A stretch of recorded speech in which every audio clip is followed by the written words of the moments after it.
sistem pertahanan tubuh manusia itu secara pengertiannya merupakan pertahanan tubuh untuk melindungi dari pengaruh biologis luar dengan mengenali dan membunuh patogen. Patogen itu seperti virus, ya, bakteri, kemudian parasit.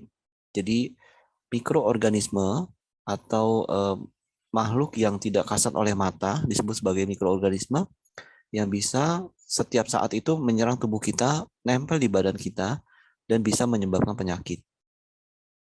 Tubuh kita setiap hari selalu ditempeli oleh patogen. Jadi patogen-patogen ini atau mikroorganisme yang bisa menyebabkan penyakit ini menunggu saat yang tepat untuk dia bisa masuk ke dalam tubuh kita dan menginfeksi, menyebabkan penyakit. Respon imun itu sendiri merupakan pengertiannya ya adalah respon tubuh kita secara kolektif atau secara berjamaah, kira-kira begitu, dan terkoordinasi. Jadi merupakan respon yang kompleks ya, dan terkoordinasi dari sistem imun terhadap pengenalan zat asing. Zat asing ini macam-macam, bisa dari bakteri, virus, parasit, maupun zat-zat lainnya. Bisa juga berbentuk kimiawi ya, yang sehingga menimbulkan respon imun berupa alergi misalnya. Akan mengidentifikasi berbagai macam pengaruh biologis dari luar. Contohnya adalah infeksi bakteri, virus, parasit ya. Bakteri contohnya ya, bakteri salmonella yang menyebabkan tipes. Virus contohnya ya macam-macam, ada virus influenza, ada virus COVID yang ini masih menjadi pandemi di seluruh dunia ya, dan virus-virus lainnya, virus hepatitis. Parasit contohnya ya, kutu, kemudian jamur. Jamur itu bukan bakteri ya Bapak Ibu. Jamur itu kategorinya parasit, parasit. Tiga-tiganya ini sama-sama mengerikan, tapi dari ketiganya ini yang paling susah dieradikasi atau paling susah di sistem imunitas kita akan mengidentifikasi berbagai macam pengaruh biologis dari infeksi tersebut, serta sudah diidentifikasi, kemudian dihancurkan zat-zat tersebut, dan memusnahkan mereka dari sel serta jaringan yang sehat, supaya jaringan kita itu bisa tetap berfungsi secara normal. Itu secara garis besar tentang sistem pertahanan tubuh manusia dan juga tentang respon imun. Jadi secara singkatnya ya, respon itu apa sih? Jadi respon secara kolektif dan terkoordinasi terhadap serangan dari luar.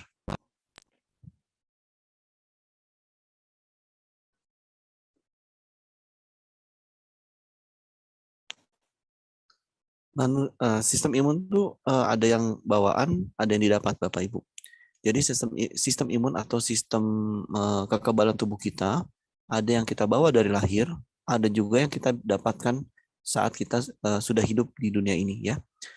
Sistem imun bawaan itu merupakan mekanisme pertahanan dari infeksi yang kita dapat segera dan dipicu beberapa saat setelah terpapar hampir semua jenis patogen.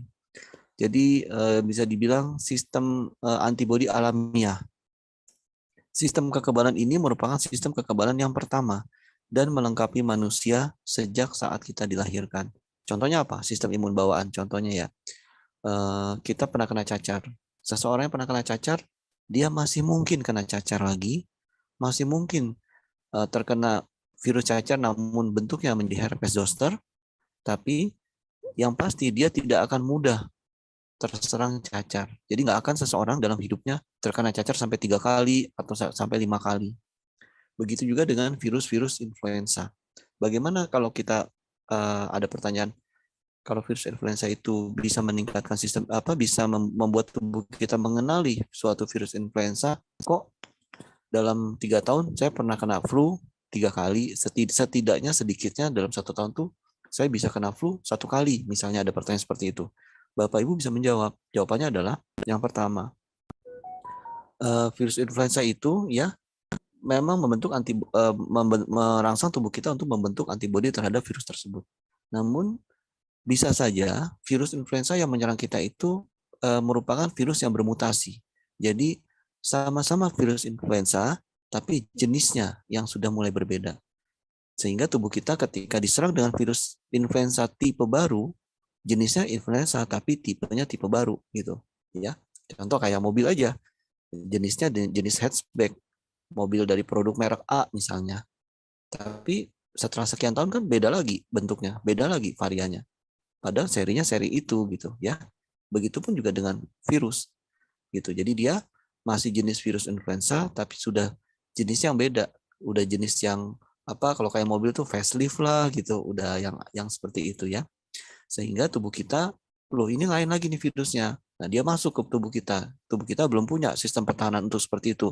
Terjadilah apa namanya respon imun yang membuat yang dalam bentuk tubuh kita menjadi demam ya. Kemudian terjadi peradangan, itu merupakan sistem perlawanan dari tubuh kita terhadap infeksi. Itu contohnya ya. Itu jawabannya. Kenapa kok katanya sistem imun bawaan itu membuat tubuh kita tuh mengenali infeksi tersebut dan tidak akan terkena lagi. Bisa saja terkenanya dengan jenis yang apa, dengan varian yang berbeda. Masih jenis virus influenza tapi varian yang berbeda. Sistem imun yang didapat itu merupakan mekanisme pertahanan tubuh berupa perlawanan terhadap antigen. Antigen itu apa? Yaitu tadi virus ya, itu antigen. Pokoknya dari luar yang menyerang tubuh kita tuh namanya antigen, yang diperankan oleh limfosit B dan limfosit T. Jadi Bapak Ibu mulai sekarang sudah tahu ya, sistem imun tubuh alamiah kita namanya limfosit B dan limfosit T. Ada 3 jenis molekul yang penting dalam hal ini, yaitu protein MHC, kemudian antibodi atau disebut sebagai imunoglobulin, dan reseptor sel T. Reseptor itu radarnya dari sel T, sel contohnya TCR dan T-cell reseptor. Itu tadi sistem imun yang apa? Yang bawaan ya. Kemudian cara kerja sistem kekebalan bawaan. Jadi cara kerja sistem kekebalan tubuh kita yang kita bawa dari lahir. Gimana sih cara kerjanya? Tadi kan kita bagi dua, yaitu bawaan dan didapat. Sekarang cara kerja sistem kekebalan bawaan. Berbagai mikroorganisme penyebab infeksi melakukan penetrasi. Penetrasi itu masuk ke dalam tubuh kita dengan berbagai mekanisme. Bisa masuk lewat mulut, ya, bisa masuk lewat kulit yang luka, ya. Jadi kulit ini sebenarnya Bapak Ibu ini pelindung badan kita. Tepat di atas di permukaan kulit ini banyak bakteri nempel, jamur ya nempel. Dia nunggu ada kesempatan untuk masuk ke dalam tubuh. Ketika kulit kita tergores, berarti mulai terbuka pintu. Goresannya makin dalam, pintu yang terbuka makin dalam. Goresannya sampai mencapai bagian dalam lagi, atau tersayat ya, masuk dia. Sehingga menimbulkan infeksi. Bentuknya apa? Misalnya ya, bekas tergores, jadi ada nanah ya, kemudian bengkak. Nah, itu bentuk dari infeksi, karena antigen, virus, bakteri itu masuk. Serangan patogen ini perlu segera direspon oleh suatu sistem imun dalam hitungan menit sejak terjadinya infeksi. Jadi begitu Bapak Ibu terserang infeksi, tubuh kita tuh langsung memberikan respon dalam hitungan menit. Dia akan mengirim sistem seperti makrofag, neutrofil, ya, sel-sel yang bertanggung jawab terhadap imunitas atau penjaganya kita ya, tentara penjaganya itu dikirim. Di situ ada infeksi tuh, ada penyerangan ceritanya gitu. Ayo kirim pasukan imunitas ke sana gitu. Disebabkan sistem kekebalan bawaan juga bisa disebabkan karena tubuh setiap saat selalu terpapar mikroorganisme termasuk yang berasal dari individu yang terjangkit penyakit. Jadi infeksi itu bisa disebabkan karena tubuh kita terpapar mikroorganisme ya, artinya kulit kita tiap hari kan pasti nempel bakteri, pasti nempel virus ya. Karena kita di udara terbuka. Di udara terbuka ini kecuali kalau ruangan steril ya. Kalau di udara terbuka itu banyak virus, bakteri semua. Jamur berterbangan. Termasuk yang berasal dari individu yang terjangkit penyakit. Contohnya apa? Gigitan hewan. Ini maksudnya apa dari bahasa ini? Maksudnya gini Bapak Ibu. Ketika kita digigit serangga, gigitan serangga itu ya membuat pintu masuk bagi virus atau bakteri yang terdapat di dalam giginya si serangga itu. Jadi ketika si serangga menggigit kita, aduh sakit itu misalnya, kita lihat, waduh lubang ya kecil gitu. Nah, bakteri atau virus di si serangga itu masuk langsung ke badan tubuh kita, ke dalam tubuh kita. Dan tubuh kita akan merespon sebagai bentuk pertahanan. Contohnya apa saja sih sistem imunitas bawaan? Yaitu pembatas epitelia. Ini bahasa kerennya pembatas epitelia. Kalau bahasa gampangnya permukaan luar gitu ya. Contohnya apa? Kulit ya. Kemudian lapisan mukosa. Bapak Ibu tahu nggak lapisan mukosa itu apa? Lapisan mukosa itu contohnya ya Bapak Ibu eh, di dalam rongga mulut kita, pipi kita yang coba kalau Bapak Ibu raba dengan lidah, bagian dalam pipi kita diraba dengan lidah sama-sama ya. Kita raba begini. Nah, ini yang warna merah di dalam pipi ini licin-licin itu namanya permukaan mukosa. Jadi merupakan permukaan epitel yang tidak mengandung keratin. Keratin itu seperti kulit kita Bapak Ibu. Jadi keratin itu lapisan tanduk. Jadi yang membuat lebih keras kan permukaan dalam pipi kita sama pipi bagian luar beda ya. Bagian luar ada kulitnya yaitu ada keratinnya. Bagian dalam itu lapisan mukosa. Nggak ada keratinnya. Itu namanya pembatas epitelia. Jadi ada epitel yang memiliki keratin, ada epitel yang bersifat mukosa dan tidak mengandung keratin. Pembatas epitelia akan mengeluarkan lendir atau disebut mukus yang kaya akan berbagai glikoprotein yang disebut musin. Jadi epitel lapisan mukosa yang di dalam pipi kita ini atau di tenggorokan kita ketika ada suatu infeksi, dia akan ngeluarin lendir. Bahasa kerennya mukus gitu. Ya. Mukus itu mengandung glikoprotein. Glikoproteinnya mukus itu disebut sebagai musin. Jadi mukus atau lendir itu mengandung musin. Fungsi dari musin itu dia akan ada bakteri nih Bapak Ibu. Ada bakteri masuk ke tenggorokan. Tenggorokan kita merespon, ada bakteri. Dia langsung ngeluarin lendir. Lendirnya itu atau mukus mengandung musin. Musinnya ini fungsinya adalah sebagai bakterisidal. Jadi untuk mematikan bakteri. Jadi si bakteri ini datang, tubuh kita mengeluarkan mukus ya atau lendir, nanti si lendir itu akan menyelimuti si bakteri ini, diselimuti. Dan dengan diselimuti begini, nanti lama-lama bakteri tersebut mati oleh kandungan musin itu tadi yang terdapat pada lendir. Kemudian mikroorganisme atau bakteri yang terbalut mukus, ya gambaran tadi ini bakterinya dibungkus sama lendir ya. Kemudian sebelum nempel di epitel, ya dia akan terhanyut dalam aliran mukus, dia akan ngalir, dibuang dalam bentuk apa? Jadi didorong oleh silia kan di dalam tenggorokan kita, di dalam hidung kita ini ada bulu-bulu halus. Tujuannya adalah dia untuk mendorong. Jadi si bakteri yang diselimuti lendir didorong, sana keluar. Contohnya apa Bapak Ibu? Kotoran hidung, apalagi kotoran telinga, ya.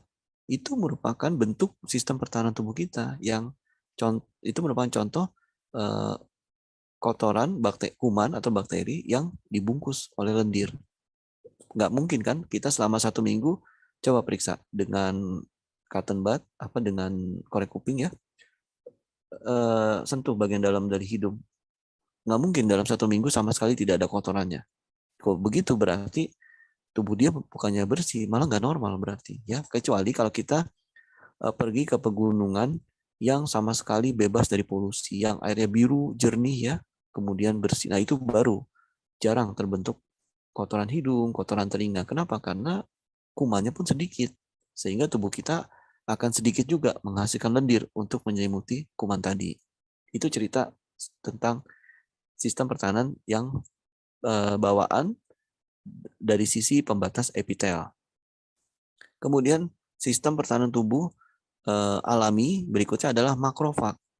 Makrofag yaitu merupakan mikroorganisme. Jadi kuman yang berhasil menembus lapisan epitel. Jadi kumannya berhasil menembus kulit atau berhasil menembus lapisan mukosa ya.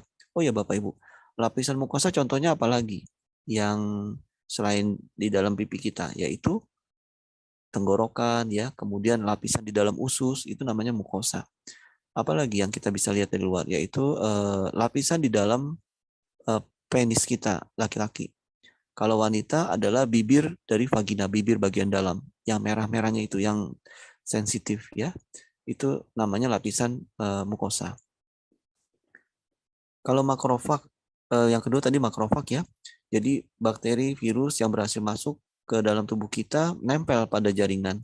Pada umumnya akan segera dikenali oleh makrofag yang menjaga di sekitarnya. Jadi di tubuh kita ini Bapak Ibu sistem imunitas tuh disebar. Ada yang udah jadi kayak pasukannya tuh pasukan yang di perbatasan sama pasukan yang di pusat gitu. Jadi kalau ada serangan yang merespon dulu pasukan yang di sekitarnya dulu yang nyerang yang ada di situ gitu ya. Kalau bayangin gampangnya. Pasukan yang disebar itu namanya makrofag. Pada umumnya akan segera dikenal makrofag yang bermukim di sekitarnya, kemudian melalui reseptor pada permukaan makrofag, si kuman tadi, reseptor, jadi makrofag itu punya semacam radar, dia langsung kenal, oh ini bukan bagian dari tubuh kita, bukan dari sistem pertahanan tubuh kita, ini adalah benda asing, makhluk asing, akan direspon oleh radar si makrofag, didatangi, disamperin ya, kemudian dia lihat, oh ini bukan bagian dari tubuh, langsung dimakan. Jadi seperti kayak kita main main game itu seperti main Pac-Man ya, yang dia makan-makan begitu ya. Seperti itu kira-kira makrofag bekerjanya.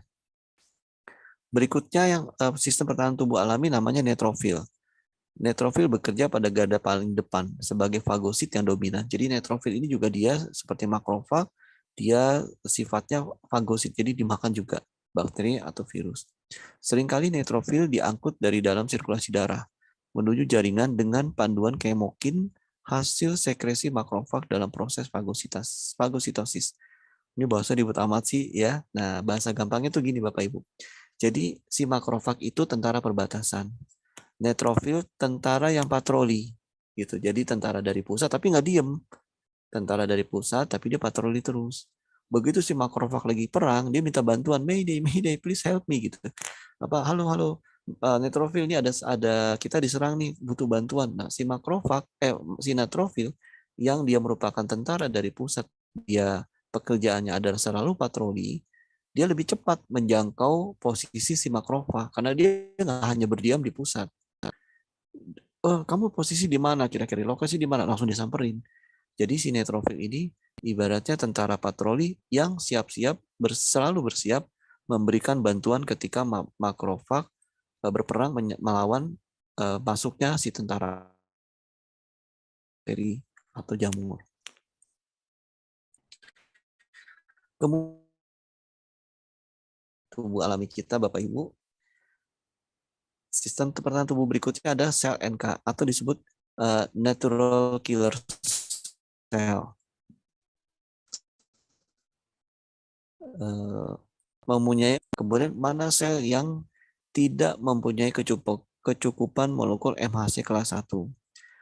Molekul MHC1 dari sel target dipindah itu dikenali oleh radarnya si sel NK. Jadi sel NK itu dia melihat ini mana nih sel yang udah nggak normal. Kalau tadi kan epitel ada kuman diselimutin lendir dibuang. Jadi kuman bakteri atau virus yang udah diselimutin lendir dibuang dalam bentuk kotoran hidung, kotoran telinga contohnya ya.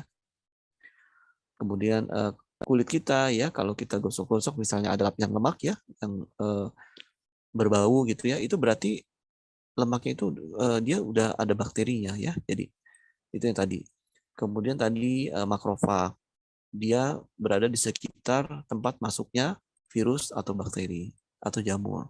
Neutrofil itu tentara dari pusat yang selalu patroli. Sewaktu-waktu makrofag butuh bantuan, dia langsung bergerak, memberikan bantuan menyerang si bakteri dan virus yang masuk. Kemudian, kalau natural cell ini, natural killer cell lain, Bapak Ibu. Dia lebih pintar dari yang tiga ini caranya. Caranya adalah gini. Sel NK, dia akan melihat mana sel yang di dalamnya udah dimasukin virus. Mana sel yang di dalamnya udah nggak sehat. Sama dia dicari. Di screening gitu. Dia pakai radar. Kira-kira begitu bahasanya, pemahamannya. Radarnya si natural killer cell atau sel NK ini, dia akan mengenali Bapak Ibu, mana sel yang sudah ada virusnya. Mana sel yang udah kena bakteri. Selnya jadi bukan diserang bakterinya. Sel yang udah terinfeksi bakteri. Jadi dianggap sel ini udah nggak sehat. Ya, gitu. radarnya dari si sel NK ini namanya MHC1. Kemudian virus atau sel yang tertekan atau karena stres, jadi sel yang udah kena virus atau sel yang sudah rusak ya, sel yang bertransformasi malignan. Jadi sel yang bertransformasi malignan tuh bahasa gampangnya gini Bapak Ibu, sel sehat yang sudah berubah menjadi sel cancer. Jadi sel sehat, sel yang udah baik berubah jadi jahat gitu. Kalau zaman dulu ada film Gremlin ya. Jadi dia mukanya lucu gitu, boneka kayak boneka ya, lucu ya. Tapi begitu kena air dia berubah jadi jahat gitu. Nah, kayak begitu. Ya seperti itu. Bertransformasi, sel yang sehat dan bagus, lucu berubah menjadi sel yang menyeramkan. Kalau dilihat pakai mikroskop, sel kanker itu memang bentuknya serem. Bentuknya kayak kepiting begitu. Bulat dan dia banyak kakinya, dan di ujung kakinya itu ada bulat-bulat lagi, calon anak. Namanya calon anak sebar. Itu yang disebut sebagai malignancy atau malignan atau sel yang berpotensi menjadi ganas. Jadi si sel natural killer cell ini atau sel NK ini dia akan nyari mana nih sel yang udah berubah atau berubah karena virus atau akan berubah menjadi sel cancer atau akan sel-sel ini akan membentuk nanti jadi tumor gitu. Jadi dia berpatroli nih sel NK ini. Kemudian setelah sel NK ini ketemu, kamu kamu sel yang udah mau berubah jadi jahat ya, kira-kira gitu.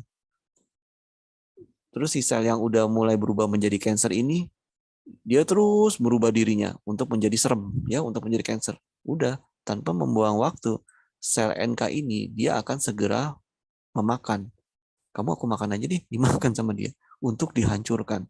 Jadi sel-sel cancer itu akan diserang oleh sel natural killer ya, namanya natural killer cell. Jadi dia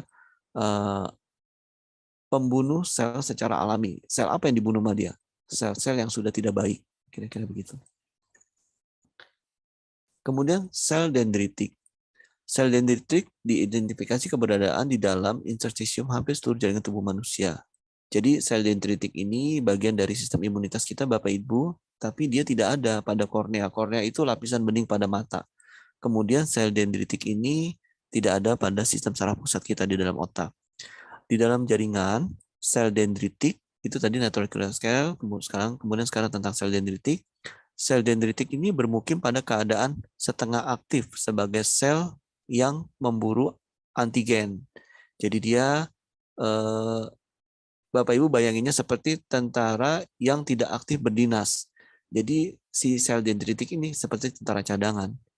Tapi sewaktu-waktu dia dipanggil dan diperlukan untuk perang, dia siap gitu. Si sel dendritik ini. Jadi bukan pasukan aktif, kalau kalau di tentara mungkin disebutnya bukan pasukan organik gitu ya. Jadi sewaktu-waktu dia dipanggil dia siap. Dia nggak perlu dilatih dulu, dia nggak perlu di apa. Pokoknya ketika dipanggil untuk dia nggak udah tahu harus ngapain gitu. Dia udah tahu harus kemana, dia sudah tahu tugasnya. Nah seperti itu sel dendritik, tentara cadangan tapi yang aktif. Jadi dia akan memburu antigen. Antigen tuh ini Bapak Ibu, virus, parasit, bakteri, itu namanya antigen. Begitu ada masuk si virus, bakteri maupun parasit tadi, cara kerja dendritik pertama, makropinositosis dengan reseptornya. Jadi pakai radarnya si sel dendritik ini dia akan melakukan dimakan ya si virusnya tadi atau bakteri tadi ya. Kemudian untuk antigen yang teropsonisasi dengan antibodi. Jadi yang sudah terbentuk antibodinya dia akan dihancurkan dengan makropinositosis. Jadi dimakan ya. Kemudian endositosis untuk antigen terglikosilasi. Ini bahasa terjemahannya tuh gini. Jadi antigen itu yang lebih besar itu akan dimakan oleh sel yang lebih kecil. Jadi dia akan menyelimuti virus yang lebih besar atau bakteri. Jadi dia akan yang penyerang ini lebih besar, si dendritik lebih kecil, tapi dia akan menyelimuti Bapak Ibu. Kemudian dihancurkan. Itu namanya endositosis dengan reseptor manosa. Kemudian cara kerja sistem kekebalan yang didapat. Tadi yang secara alami. Bagaimana sistem kekebalan yang didapat? Patogen atau penyakit bisa mengecoh atau menekan. Jadi dia bisa Bapak Ibu melakukan manipulasi. Jadi si virus yang pintar, dia masuk ke tubuh kita, dia mengecoh mekanisme sistem imun kita demi mempertahankan infeksi yang telah dijangkitnya. Contoh, ya, contoh itu COVID. Contoh yang paling hangat ya saat ini COVID. Contohnya apa? Kok COVID? Iya, begini Bapak Ibu. Seseorang yang baru terkena COVID, swab PCR itu negatif. Jadi kalau kita di swab PCR, tapi kayaknya badannya anget-anget, kok kayak flu-flu ya, di PCR negatif, ya hati-hati, jangan langsung berbahagia. Tetap harus pola hidup sehat, ya, makan supah habu alfa ataupun beta, kemudian istirahat yang cukup. Kenapa? Bisa aja saat itu terkena COVID.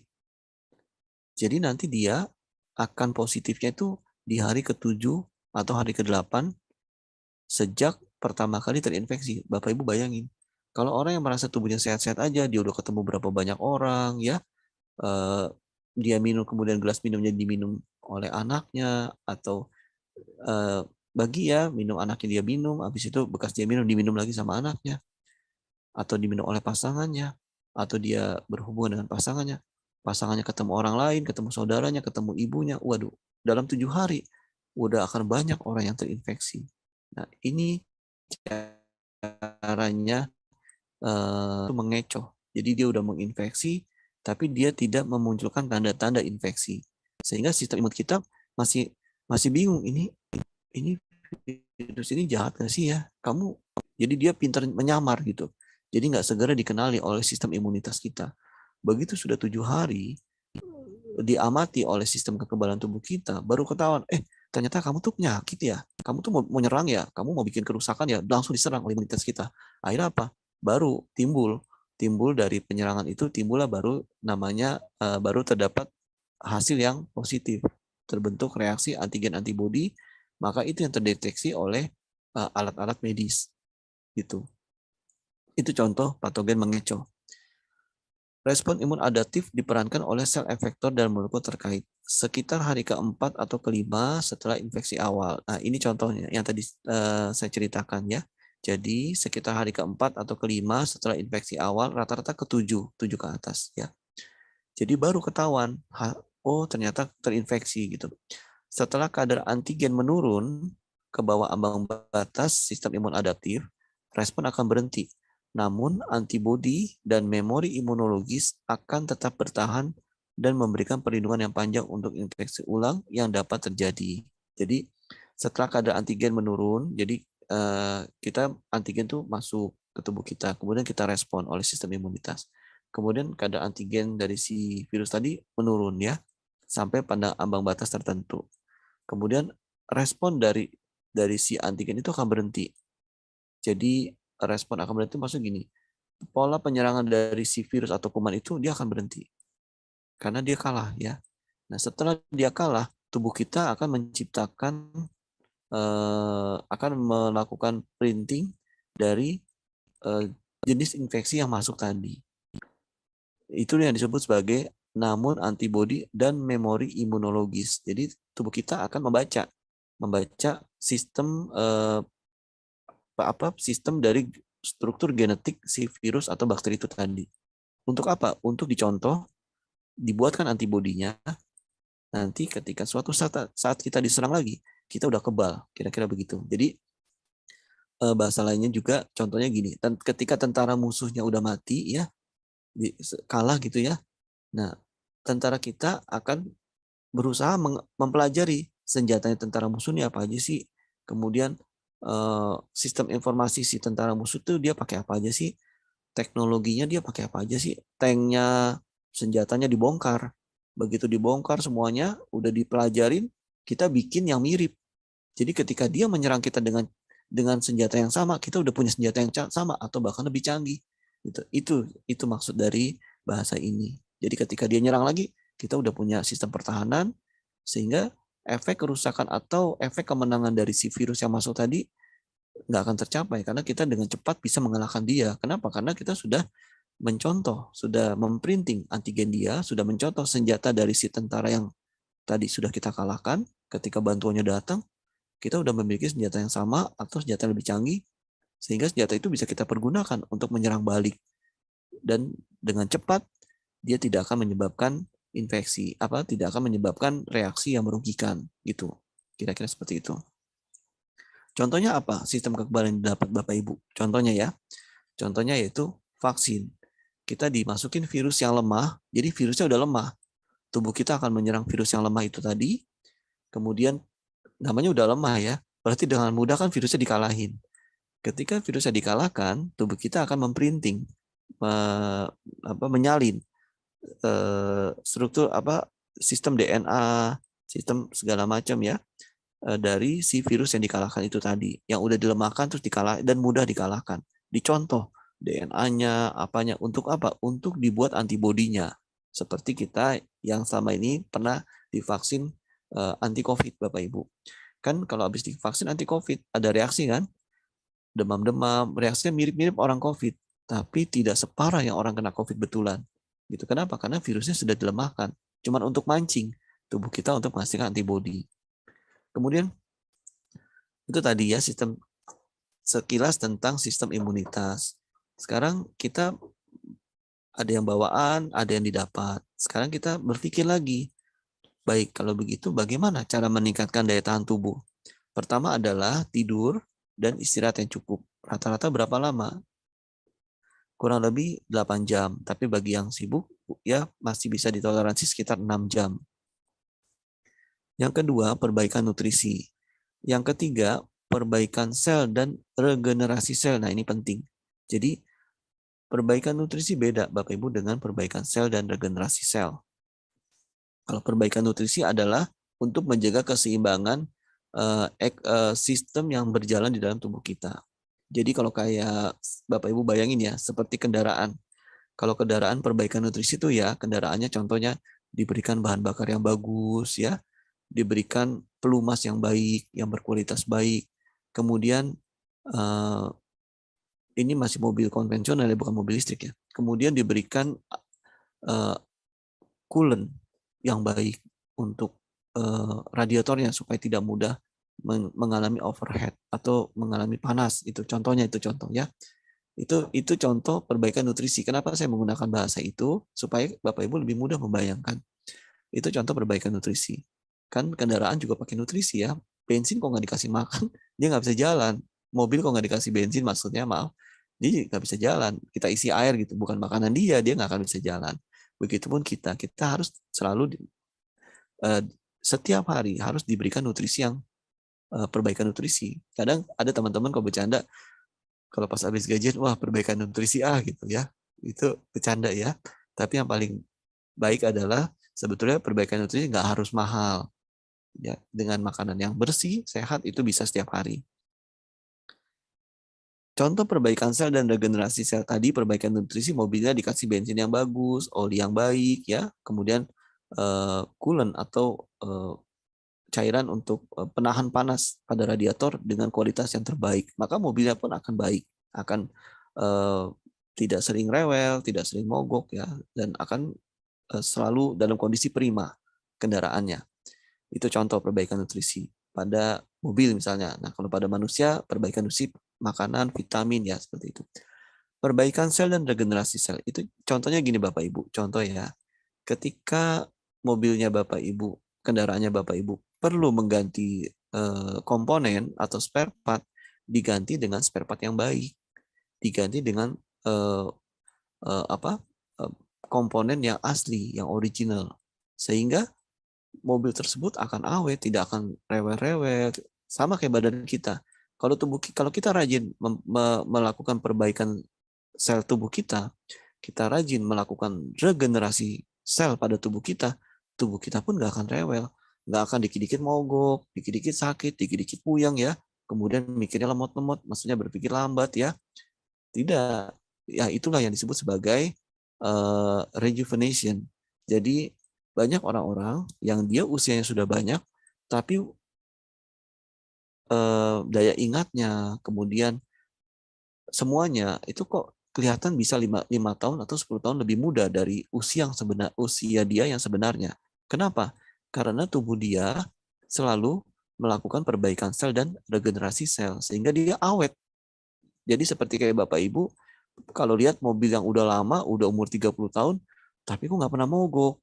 Tapi kok dibawa kemana-mana AC tetap dingin. Diajak macet-macet, nggak mogok-mogok.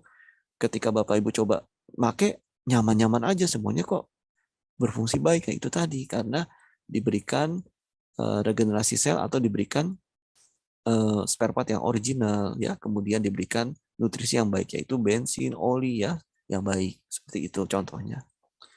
Bagaimana kalau kita terapi dengan herbal? Contohnya, bisa nggak sistem imunitas kita bisa kita terapi dengan herbal nggak? Jawabannya bisa. Bagaimana caranya? Sekarang kita lihat. Saat ini kita kupas Bapak Ibu dengan Supabu Alpha. Supabu Alpha ini berisi albumin, kurkuma, ekstra kurkuma. Albumin kandungannya 300 mg, jangan lupa ya. Kurkuma 100 mg, dan moringa atau ekstrak daun kelor 100 mg. Kenapa kok Supabu Alpha isinya nggak albumin aja? Kenapa kok Supabu Alpha? Akan timbul pertanyaan dari orang lain ya misalnya. Kok isinya tidak kurkuma aja? Oh ada kurkumanya. Wah saya mah punya kurkuma. Banyak nih tablet kurkuma gitu ya. Apalagi oh isinya moringa. Ada di rumah saya ada pohon daun kelor gitu. Saya pasang di depan rumah banyak biar nggak ada hantunya misalnya gitu. Kadang ada teman-teman yang bercanda begitu, tapi benar-benar ditanam sama dia. Mungkin bercanda atau serius saya nggak tahu ya, tapi begitu ya ditanam daun kelor katanya. Apa bedanya? Bedanya adalah gini.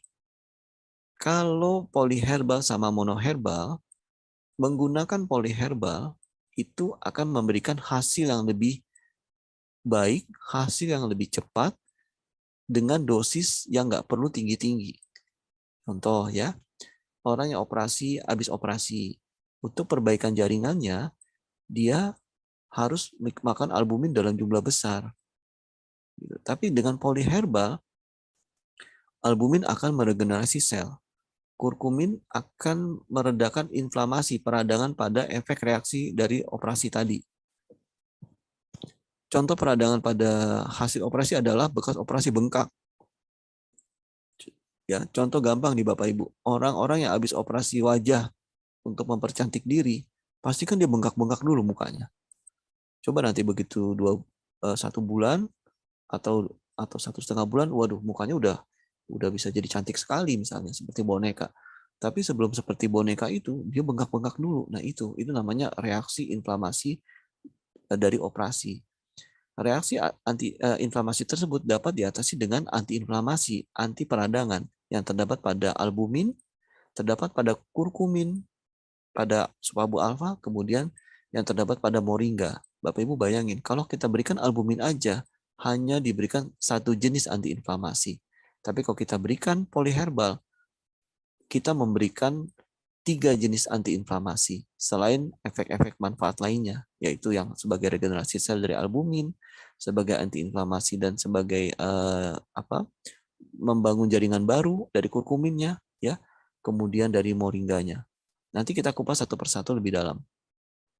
Saat ini di negara-negara maju, Bapak Ibu, ya, penggunaan obat berbahan dasar alam sudah banyak digunakan, baik tunggal maupun campuran. Supahabu lebih memilih cara yaitu polyherbal. Kenapa? Karena polyherbal lebih dari satu macam herbal merupakan gabungan beberapa zat aktif dari bahan alam dalam satu sediaan. Jadi dalam satu kapsul itu ada albumin, ada kurkumin dan moringa. Dikarenakan konstituen atau isi dari struktur kandungan kimia, fitokimia itu artinya kandungan kimia berasal dari tumbuhan. Fitokimia aktif dari masing-masing tanaman tidak cukup kuat untuk mencapai efek terapeutik yang diinginkan. Itu tadi ya. Albumin nggak mungkin dia, kalau kita mengadakan albumin untuk bergerak sendiri, ya bisa dia, tapi perlu albumin lebih banyak untuk hasil yang sama. Tapi kalau kita menggunakan polyherbal, kita nggak perlu menggunakan albumin terlalu tinggi. Kenapa? Karena di sisi lain itu akan ditutup, akan dilengkapi oleh kurkumin dan moringganya. Maka dengan poliherbal menggabungkan beberapa zat aktif dari bahan alam dengan rasio tertentu itu dengan takaran, dengan dosis tertentu, akan memberikan efek terapi yang lebih baik dan mengurangi toksisitas. Loh, kok bisa toksis? Kenapa? Ya toksis lah. Kalau dosisnya kegedean, coba kalau makan kurkuma sehari 3 tablet masih bagus. Tapi kalau misalkan untuk mencapai hasil tertentu, dihitung oleh dokter, kira-kira kebutuhannya satu hari 30 tablet kurkuma. Apa nggak mual? Apa nggak akan ada efek samping lainnya? Kira-kira seperti itu. Sekarang kita lihat bagaimana tentang albumin. Ya, albumin dalam bahasa Latin disebut sebagai albus white, ya, untuk merujuk sejenis protein yang larut dalam air dan larut garam dan mengalami koagulasi penggumpalan saat terpapar oleh panas. Fungsi albumin mempertahankan tekanan onkotik plasma. Peranan albumin dalam mempertahankan tekanan onkotik plasma mencapai 80%. Contohnya apa sih? Bapak Ibu bisa menggunakan albumin yang terdapat dalam supabu alfa ini untuk mempertahankan tekanan onkotik plasma. Contohnya apa? Contohnya, pada kasus demam berdarah. Orang yang mengalami demam berdarah, itu cairannya bocor keluar. Dari pembuluh darah, airnya keluar, plasmanya. Jadi pembuluh darah selangnya itu ada retak-retak. Ya, kenapa bisa retak? Itu akibat peranan dari TNF alpha. Apa tuh TNF alpha? Itu merupakan hasil dari reaksi inflamasi. Jadi TNF alpha itu merupakan hasil reaksi antigen antibodi, ya, timbullah TNF alpha. TNF alpha itu menghasilkan inflamasi, menghasilkan peradangan. Ketika terjadi peradangan, pembuluh darah kita rongganya kebuka, retak, selang pembuluh darah retak. Kemudian terjadi kebocoran, cairannya keluar dari pembuluh darah. Itu yang disebut sebagai plasma leakage. Jadi plasmanya itu keluar dari pembuluh darah. Hasilnya apa kalau plasma keluar? Darahnya kering, darahnya jadi pekat. Nah, albumin ini dia menjaga supaya kadar cairan di dalam pembuluh darah tidak bocor keluar. Bahasa gampangnya begitu, ya. Jadi Bapak Ibu bisa menggunakan albumin ini pada pasien-pasien demam berdarah. Berapa dosisnya nanti kita diskusi, ya. Kemudian bisa dipakai pada apa lagi? Pada orang yang memiliki pembesaran jantung dan kakinya bengkak-bengkak. Jadi bengkak di punggung kaki, ya, tangannya bengkak-bengkak, ya, dipegang gitu bengkak-bengkak, ya. Dilihat, oh ternyata dia bukan sakit ginjal, tapi dia ini karena mengalami pembengkakan jantung sehingga terjadi kebocoran plasma, ya. Itu bisa dikurangi bengkaknya Bapak Ibu dengan albumin. Fungsi berikutnya adalah pengangkut dan pengikat. Jadi kalau kita minum obat, jadi teman-teman Bapak Ibu atau kenalannya Bapak Ibu yang sakit dirawat di rumah sakit, gimana biar bisa cepat sembuh? Kan udah minum obat, betul. Kasih albumin supaya albumin itu membantu mengangkut obat yang dibawa masuk ke dalam sel. Jadi obat itu perlu ada yang bawa. Contoh nih Bapak Ibu, kita dari rumah menuju ke suatu tempat. Cara pertama kita jalan kaki. Sampai nggak? Sampai. Cara kedua ada yang bawa, yaitu becak atau motor atau mobil. Sampai nggak? Sampai juga, tapi lebih cepat kan? Nah, albumin itu kendaraannya yang membawa si obat yang kita makan untuk mencapai target sel yang perlu diobati. Hasilnya apa? Tadi contoh kita menuju suatu tempat cepat sampai.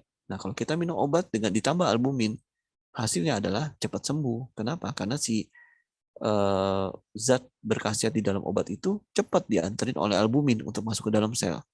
Obat jangan lama-lama. Ayo cepat sini aku anterin, kata si albumin begitu. Kira-kira. Yang berikutnya sebagai anti peradangan. Orang dirawat di rumah sakit tentu nggak enak, ya. Ataupun kita sakit berada di rumah. Tenggorokan kering, batuk-batuk, itu peradangan paling nggak enak. Albumin ini dia sebagai antiinflamasi. Dia akan meredakan peradangan. Baik pada tenggorokan, peradangan pada infeksi paru-paru, peradangan-peradangan lain yang terjadi pada tubuh kita. Caranya apa? dalam berperan sebagai antiinflamasi, sebagai anti peradangan, albumin ini akan mempertahankan integritas mikrovaskuler. Maksudnya apa? Jadi gini, integritas mikrovaskuler itu jadi sistem aliran darah yang kecil-kecil itu dijaga terus oleh si albumin ini supaya peradangannya segera mereda. Berikutnya mempertahankan keseimbangan asam dan basa. Jadi albumin ini secara pH dia lebih ke arah basa. Tubuh kita kalau kita jarang makan sayur ya, kemudian jarang minum air putih, cenderung pH-nya itu bersifat asam Bapak Ibu. Kalau pH asam itu akan salah satunya memicu mencetuskan tumor-tumoran, kanker ya, memicu sel tubuh kita mengalami mutasi. Ketika sel yang sehat mengalami mutasi tadi, ya itu akan berisiko menjadi sel cancer. Albumin itu dia mempertahankan, menjaga supaya pH tubuh kita berada pada pH yang tidak terlalu asam. Jadi tujuannya apa? Supaya itu tadi kita tidak mudah kita jauh dari cancer. Sebagai antioksidan, albumin dalam serum bertindak menghambat produksi radikal bebas. Jadi kalau tubuh kita memproduksi radikal bebas atau radikal bebas yang datang dari luar, itu akan dicuci, dibersihkan oleh albumin ini tadi. Apa hubungannya antioksidan dengan kesehatan? Jadi kalau tubuh kita teroksidasi, sel tubuh kita teroksidasi, maka sel tubuh kita akan mengalami yang namanya stres metabolik. Jadi si selnya itu mengalami stres, selnya itu capek, sehingga akan menimbulkan gangguan. Nah, albumin dia bersifat sebagai antioksidan. Sel-sel yang teroksidasi oleh albumin itu dibersihkan.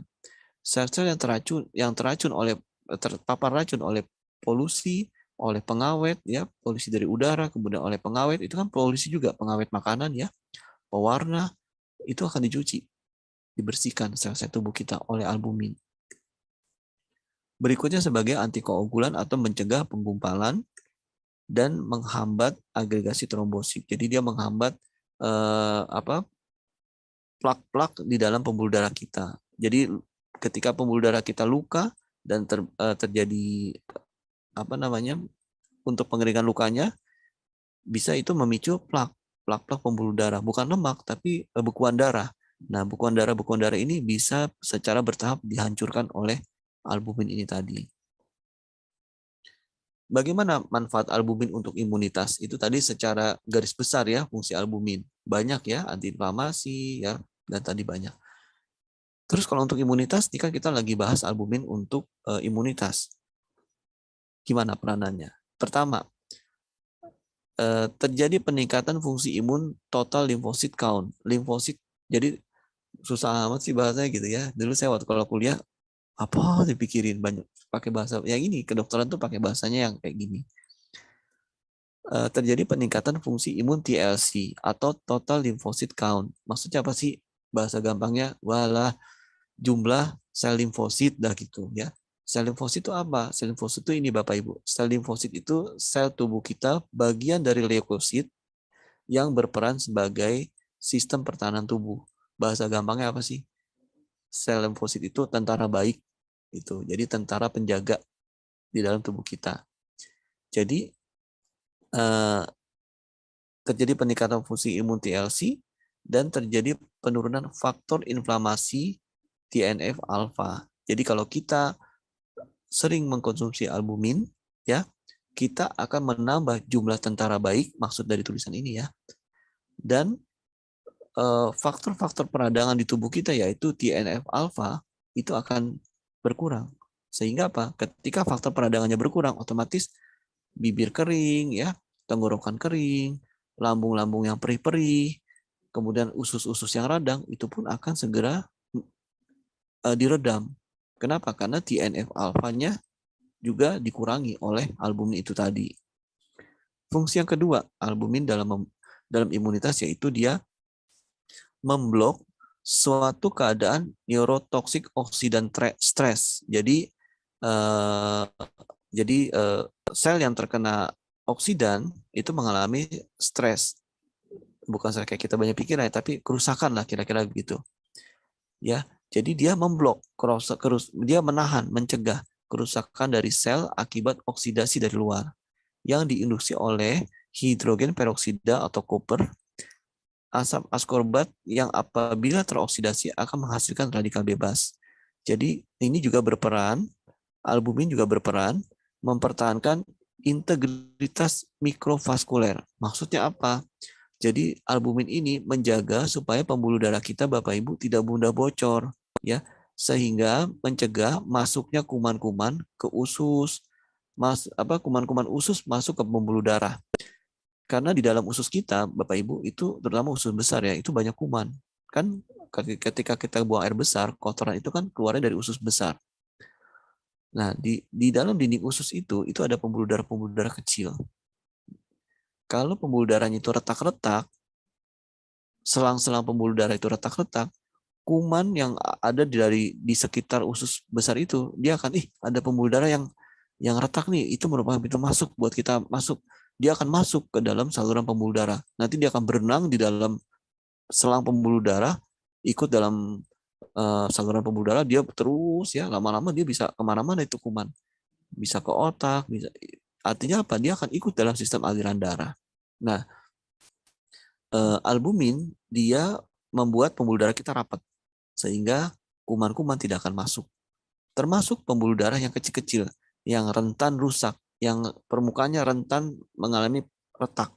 Itu juga akan dibuat rapat, akan dibuat elastis oleh albumin sehingga kuman nggak bisa masuk. Berikutnya sebagai antioksidan. Jadi albumin sebagai antioksidan merupakan substansi yang diperlukan untuk menetralisir radikal bebas dan mencegah kerusakan sel normal, protein dan lemak. Jadi protein dan lemak itu juga bisa rusak oleh Bapak Ibu, oleh oksidan dari luar. Radikal bebas yang berlebih dalam tubuh akan menyebabkan stres oksidatif. Itu seperti yang tadi saya ceritakan. Kemudian salah satu parameter, salah satu tolok ukur stres oksidatif adalah meningkatnya kadar MDA atau melondialdehid. Jadi kalau kita mau tahu ya, tubuh orang ini banyak nggak sih mengalami stres oksidatifnya? Kita ke lab, dokter akan merekomendasikan pemeriksaan melondialdehid, tapi ini jarang. Secara umum nggak ada pasien yang mau diperiksa karena pasti akan tanya, buat apa dok? Saya mau tahu di dalam tubuh Bapak ada nggak seberapa besar terjadinya stres oksidatif gitu. Karena apa? Umumnya kita hanya akan berobat kalau sakit. Jadi ini hanya dipakai pada untuk yang sifatnya riset. Jadi kalau kita mau tahu nih suatu manfaat dari Supabu alfa misalnya, ya orang tersebut sebelum dikasih Supabu alfa dicek kadar melondialdehidnya. Oh tinggi, berarti di badan dia masih banyak peradangan. Dikasih makan yang sehat, diberikan Supabu alfa dalam periode waktu tertentu, 3 bulan misalnya. Dicek lagi melondialdehidnya. Yang pasti melondialdehidnya itu akan turun dan bahkan bisa pada batas yang betul-betul sangat rendah gitu. Yang menunjukkan apa? Berarti peradangan di dalam tubuh orang ini sudah banyak yang teratasi. Oleh apa? Oleh antioksidan yang terdapat di dalam albumin gitu. Fungsinya apa? Nah, fungsinya adalah untuk meningkatkan imunitas sehingga orang tersebut tidak akan ke depannya dia tidak akan mudah sakit, dia tidak akan mudah tubuhnya sel-selnya bermutasi menjadi sel kanker, tidak akan mudah tubuhnya terbentuk tumor ini, tumor itu, kista ini, kista itu. Seperti itu Bapak Ibu. Itu peran dari albumin dalam imunitas. Ini jurnal-jurnal yang berkaitan dengan fungsi dari albumin Bapak Ibu, ya. Ini dari Supahabu. Nanti Bapak Ibu bisa baca kembali, ya. Berikutnya kurkumin. Nah, kita bahas kurkumin buat imunitas apa aja peranan dari kurkumin yang terdapat di dalam Supahabu alfa. Yang pertama, kurkumin ini memiliki sifat antiinflamasi, anti peradangan yang kuat. Sifat anti peradangan sehingga tingkat sel molekuler kurkumin mampu mencegah kerusakan organ dan memperbaiki organ yang rusak. Alah panjang amat dok, ya pokoknya Bapak Ibu ingat aja Oh, kurkuma di dalam Super-Bu alfa itu sebagai anti peradangan, itu yang dipegang. Kedua, sebagai antioksidan. Loh, albumin tadi sebagai antioksidan ya, salah satunya ya. Kurkumin juga ya, ternyata bisa sebagai antioksidan. Bisa. Fungsi apa? Dia akan melindungi tubuh dari paparan radikal bebas. Apa sih radikal bebas? Yaitu tadi polusi udara, ya, asap kendaraan bermotor, asap rokok yang bisa memicu kanker paru, ya. Antioksidan yang tinggi dapat menjaga imunitas tubuh dengan baik sehingga melawan berbagai penyakit yang masuk ke dalam tubuh. Itu manfaat salah satunya dari antioksidan. Ketiga, ini maaf salah ketik ya, meningkatkan fungsi otak, bukan fungis ya, fungsi. Takutnya kalau fungis ini dianggap dari fungi. Fungi itu artinya jamur. Ini maaf, ini saya salah ketik ya. Harusnya meningkatkan fungsi otak. Jadi kurkumin ini dia bisa meningkatkan fungsi otak. Caranya gimana? Dia akan meningkatkan fungsi kognitif dan memori. Nah, Bapak Ibu bagi yang mudah lupa ya, bagi punya keluarga yang usia sudah sepuh, kasih kurkumin atau kasih Super-Bu alfa. Karena dia akan memperbaiki fungsi kognitif dan fungsi memori. Yang keempat, mencegah kanker. Loh kok bisa? Bisa. Kenapa? Karena kurkumin ini berkontribusi pada kematian sel kanker. Jadi dia membuat sel kanker itu dirusak dan mati, yang mengurangi pertumbuhan sel dan penyebaran dari sel kanker itu sendiri. Jadi pasien-pasien yang kalau Bapak Ibu punya kenalan yang sedang di kemo, sedang mengalami radioterapi, boom dengan Super-Bu alfa. Ya, kenapa? Jangan pakai tanggung-tanggung dosisnya. Contoh, kalau orang mau perang pakai pasukan tangguh-tangguh, perangnya lama. Tapi kalau langsung dikirim dalam jumlah besar, ya perangnya cepat dan kemenangan cepat diraih. Begitu juga kalau kita mengatasi cancer, jangan kasih yang pelan-pelan, dikit-dikit alat-alat sekelakon, jangan ya. Untuk mengobati cancer, berikan kurkuma dalam jumlah yang tinggi, ya. Berikan Super-Bu alfa. Berapa banyak Super-Bu alfanya? Contoh, bisa 5 pagi, 5 malam. Bisa juga 5 pagi, 5 siang, 5 malam. Kalau sudah stadium 3B atau stadium 4, udah kasih Super-Bu alfanya 5 pagi, 5 siang, 5 malam. Nah, kandungan Super-Bu alfa berikutnya adalah daun kelor. Manfaat daun kelor untuk imunitas yaitu Bapak Ibu, daun kelor itu dia mengandung flavonoid. Selain flavonoid, daun kelor itu juga mengandung terpenoid. Tapi yang kita bahas dalam hal ini adalah flavonoid aja. Antioksidan yang flavonoid itu merupakan antioksidan yang juga salah satu jenis dari fitonutrien yang berasal dari tanaman. Maksudnya nutrisi yang berasal dari tanaman. Memiliki banyak manfaat untuk tubuh berkat sifat anti peradangan. Jadi flavonoid ini sebagai antiinflamasi serta kemampuannya dalam meningkatkan kekebalan tubuh. Jadi flavonoid ini sebagai anti peradangan dan dia merangsang sistem kekebalan tubuh. Kedua, cara kerjanya yaitu menekan peradangan dan menekan hormon pemicu rasa lapar. Nah, Bapak Ibu, siapa di sini yang ingin mengurangi berat badannya? Minum Super-Bu alfa karena Super-Bu alfa itu dia menekan hormon pemicu rasa lapar. Jadi ada hormon yang bisa memicu rasa lapar itu dia akan ditekan oleh daun kelor ini. Berikutnya, flavonoid menjaga kolesterol baik dari paparan radikal bebas. Kolesterol baik dari paparan radikal bebas sehingga kolesterol yang baik ini bisa dipergunakan untuk apa, Bapak Ibu? Pembentukan sperma, ya. Kemudian, jadi kolesterol itu bisa ada yang jahat, ada yang baik. Apa contohnya kolesterol yang baik? Yaitu HDL. Ya, dia bermanfaat dalam pembentukan sperma, menjaga kesehatan sel jantung, ya. Kemudian kolesterol yang baik ini dia akan menjaga fungsi saraf kita, sehingga fungsi saraf kita itu refleksnya cepat, berpikirnya cepat, memberi tanggapan cepat. Itu salah satu contoh sistem saraf yang baik. Jadi kolesterol yang baik itu sangat diperlukan, yaitu HDL. Yang keempat, manfaat daun kelor dalam imunitas yaitu meningkatkan kualitas dari dinding pembuluh darah. Kalau dinding pembuluh darah kita sehat, tentunya jantung kita semakin sehat. Kalau jantung kita semakin sehat, harapannya apa? Umur panjang, ya. Ini berbagai macam tentang manfaat dari moringa, nanti bisa dibaca-baca ya Bapak Ibu ya. Sekian, terima kasih Bapak Ibu telah mengikuti sesi pagi ini, produk orientation Supahabu tentang bagaimana produk Supahabu, yaitu terutama alfa dalam meningkatkan daya tahan tubuh. Terima kasih.